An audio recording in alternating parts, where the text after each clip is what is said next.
ẹ̀yin lè máa kọ́kọ́ jẹ ẹ̀yin àti ìdílé yín lè máa kọ́kọ́ jẹ èrè nǹkan tó ṣe nítorí ọ̀pọ̀lọpọ̀ ọba ilẹ̀ lọ́jọ́ kò tó ń ta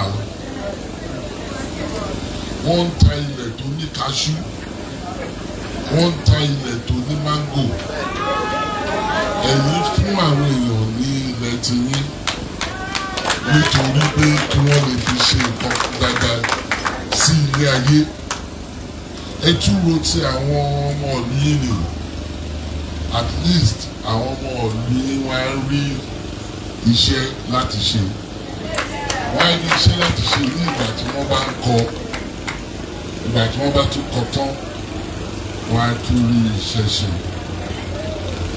èmi fẹ́ kí ọ̀pọ̀lọpọ̀ ọba tó bá ń gbọ́ mi lẹ́nu yìí kí wọ́n kọ́ orúkọ tí ọlọ́ọ̀lọ́ ṣe yìí kò ń ṣe gbogbo ilẹ̀ lèèyàn ń tà àwọn ilẹ̀ kọ̀ọ̀kan máa wà tẹ́sọ́ pé ilẹ̀ yìí fún ìdàgbàsókè ìlú wa ni àná ọ̀pọ̀lọpọ̀ àwọn tá à ń talẹ̀ yìí fún wọn tí ẹ ń ṣọmọ ìlú nítorí ìyẹn ni òfin jẹ́ kí wọ́n mọ iyì igi owó tó wà níbẹ̀ òun ni wọ́n fi ń tà mọ́ ilẹ̀ àwọn ìyá wa wá gbé bulldozer wá wá gbogbo síkọ̀ tó tọ̀mọ̀ pẹ̀lú ẹ̀ ọ̀ṣẹ́ eré lè tẹ̀yìn ṣe yìí ẹ ṣe nǹkan tó yàtọ̀ láàrin àwọn lọ́balọ́ba àní ọlọ́run ọba òkè á fún ìbùkún ẹ̀ ẹ̀ẹ́dẹ̀ rí ìbùkún ẹ̀ ní ìgbà ayé yín wọ́n ní ọwọ́ Zerubbabel tó bẹ̀rẹ̀ òun náà ló máa parí ẹ̀ àwọn tí ẹni tí ẹ bẹ̀rẹ̀ kínní yìí Adéloyè family and the people of hope tí wọ́n support yín ìgbà tá a bá padà wá síbí ìgbà tá a bá wá ṣe ni ní agbára ọlọ́run á rán ìrànlọ́wọ́ sí yín ní àwọn kìrìsìtẹ́nì ṣe máa ń sọ láti Síónì wá ìrànlọ́wọ́ tí ẹ need láti jẹ́ kí iṣẹ́ yìí kó ṣe é ṣe ọlọ́run bọ̀ òkè á wo ọ̀pọ̀lọpọ̀ ọmọ àwọn ọmọ ọlọ́mọ tí ẹ̀ mọ̀ kó máa jẹ àǹfààní nǹkan tí ẹ̀ ń ṣe yìí ọlọ́run á wò á jẹ́ kí nǹkan tẹ̀ bẹ̀rẹ̀ yìí kí ó lè parí. ẹ̀yin ará Ọ̀lọ́ ẹ ṣe dáadáa o ẹ ti ṣe dáadáa bọ̀ ẹ tún ṣe dáadáa kí ẹ jẹ́ kí àwọn tí wọ́n fẹ́ ṣiṣẹ́ ní táwọn máa ṣiṣẹ́ ní ibí yìí ẹ má jẹ́ kí wọ́n kábàámọ̀ wípé bàbá gbé ibi wa eléyìí ẹ ti gbọ́ ọgbọ̀n tí kábíyèsí ń sọ kò ń ṣọ̀rọ̀ ọjà o ẹ má sọ pé wọ́n ta ilẹ̀ o tó bá ra mọ́tò fún tuntun ẹ ń ra ilẹ̀ tó tà ní tó bá ṣe nǹkan tuntun nǹkan ilẹ̀ òun lẹ ti gbọ́ lè nìyẹn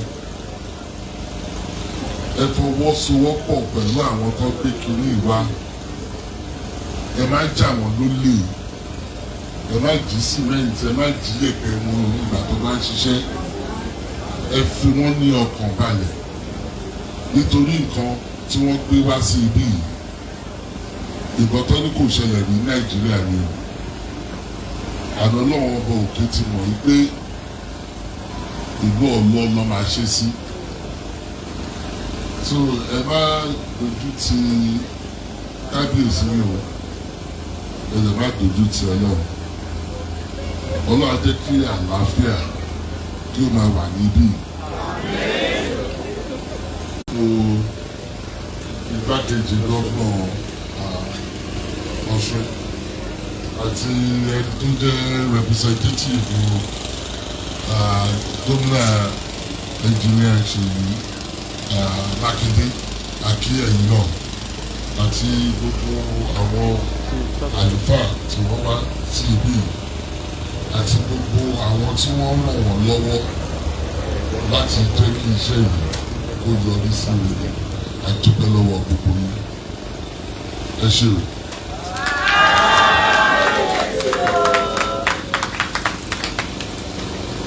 Ashegun Kabiyesi, for those words of wisdom. Ibi tẹ́ ti mú ọgbọ́n yẹn, Ọlọ́run á tún fi ọ̀pọ̀lọpọ̀ rọ́pò síbẹ̀. Ọ̀pọ̀lọpọ̀ ọ̀rọ̀ tí Kábíyèsí bá wa sọ̀rọ̀ yẹn, bẹ̀rẹ̀ ká sáré pẹ̀lú ẹ̀ ní English, wọ́n ní we run with it. All right, ladies and gentlemen, Your Excellencies, our royal fathers, distinguished ministers of the gospel, distinguished guests, ladies and gentlemen, we want to go into the other things we are doing. Like I said earlier, will be very short.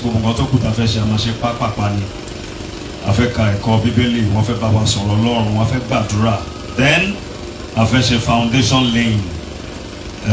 Can the foundation laying you buy? If you don't have it, I'm trying now. If you don't Oak Prime Center, Nelu Oolo. But before I invite to the microphone the woman of God that will do the first scripture reading, mo fẹ́ ṣe àfihàn àwọn màmá wa tó wà pẹ̀lú wa lónìí. Olórí Kábíyèsí Ọlọ́ọ̀lọ́ ti ìlú Ọ̀lọ́, Olórí Olúwaṣìkẹ́mi Bọ́lá Àjàyí. Ẹ jọ̀ọ́ ẹ bá mi pàtẹ́wọ́ fún àwọn ọmọ mi wa. Ẹ ṣé o. I'd like to invite now to the microphone for the first scripture reading, which will be taken from the book of Psalms, Psalm 127. Reverend Eunice Unohua. Please let's welcome her to the microphone as she comes. Eba mi pàtẹ́wọ́ fún wa jọ̀ọ́. Praise the Lord. Hallelujah. We are here to honor the Lord Jesus Christ with the Word of God. Amen. In the beginning was the Word, and the Word was with God, and the Word was God. So I stand on all existing protocols. Hallelujah. Psalm 127 is a psalm of accents. Simply put, is a psalm that the pilgrims of Jerusalem and the pilgrims of Israel used to sing when they go on different feasts, Passover, the tabernacles, and other existing feasts. We just finished celebrating the Passover, so we are right on time. Amen.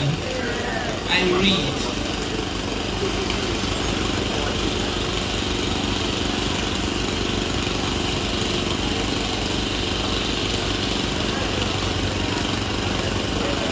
Psalm 27. Unless the Lord builds the house, they labor in vain who build it. I'm reading from the Amplified Version. Unless the Lord guards the city, the watchmen keep awake in vain. It is vain for you to rise early, to retire late, to eat the bread of anxious labors. For he gives blessings to his beloved even in his sleep. I will paraphrase verse 3 a bit. It says, behold, children are a heritage and a gift from the Lord. My paraphrase goes thus.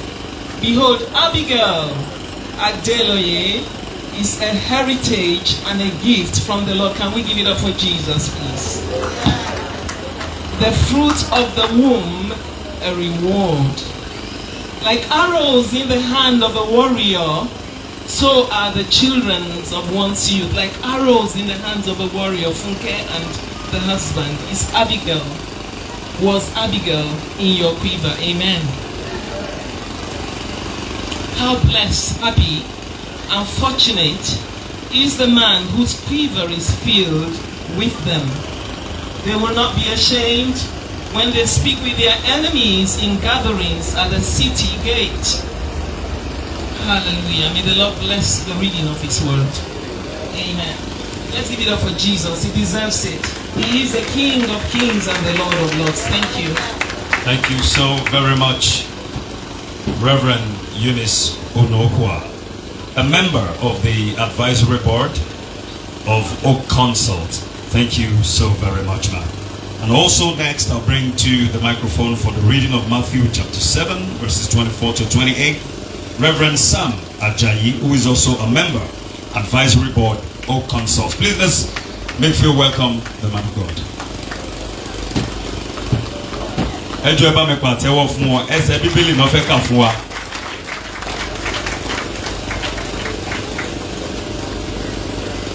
Standing on the existing protocol still, we are reading from the book of Matthew, Gospel according to St. Matthew, chapter 7.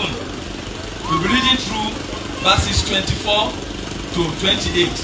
And I read, Therefore, whosoever heareth this saying of mine, and does them, I will liken him unto a wise man, which built his house upon a rock. And the rain descended, and the flood came, and the winds blew, and beat upon that house, and it fell not, for it was founded upon a rock. Verse 26. And everyone that heareth this saying of mine, and does them, shall be likened unto a foolish man, which built his house upon the sand. And the rain descended, and the flood came, and the winds blew, and beat upon the house, and it fell, and great was the fall of it. And it came to pass, when Jesus had ended these sayings, the people were astonished at his doctrine. May the Lord bless the reading and the hearing of his word in Jesus' name. Amen. Thank you so very much, sir. Thank you so very much, Reverend Sam Ajayi, a member of the Advisory Board of Oolo Consult. Wọ́n fẹ́ bá wa afẹ́gbọ́ ọ̀rọ̀ Ọlọ́run ní ṣókí. Lẹ́yìn ọ̀rọ̀ Ọlọ́run tá a máa gbọ́ ìlú wọn tún gbàdúrà fún gbogbo wa táwa ń bí lónìí àti fún Oolo Consult. Without further ado, Your Excellency, our Royal Fathers, distinguished guests, ladies and gentlemen, I have the honor to bring to the microphone my Lord Bishop, Right Reverend S.O. Onoleke. Blessed is he that cometh in the name of the Lord. Shall we please make fair welcome the man of God?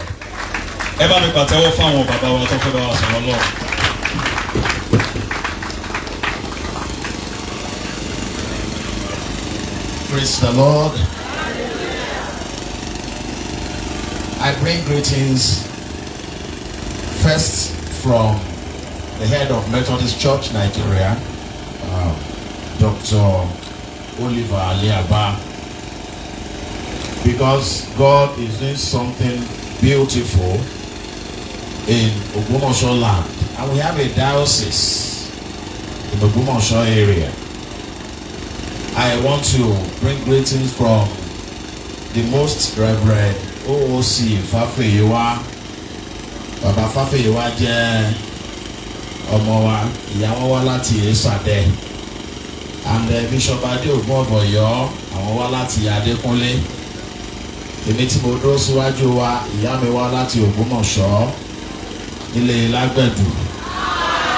So I am telling this story because we are part of the Kábíyèsí's kingdom, and I'd like to congratulate the Kábíyèsí, His Imperial Majesty ỌBA AFỌLÁBÍ of Ògbómọ̀ṣọ́. We want to thank God for your tenure, your reign this time. Àti bàbá Oolo Oolo àti gbogbo ẹ̀yin orí adé tí ẹ wà ń bí, mo kí yín kú oríire. Mo gbàdúrà wípé èyí tá à ń ṣe yìí lórúkọ Jésù yóò yọrí sí rere. Ẹ jẹ́ kí a gbàdúrà. Let us pray. Heavenly Father, we stand here today with gratitude in our hearts and vision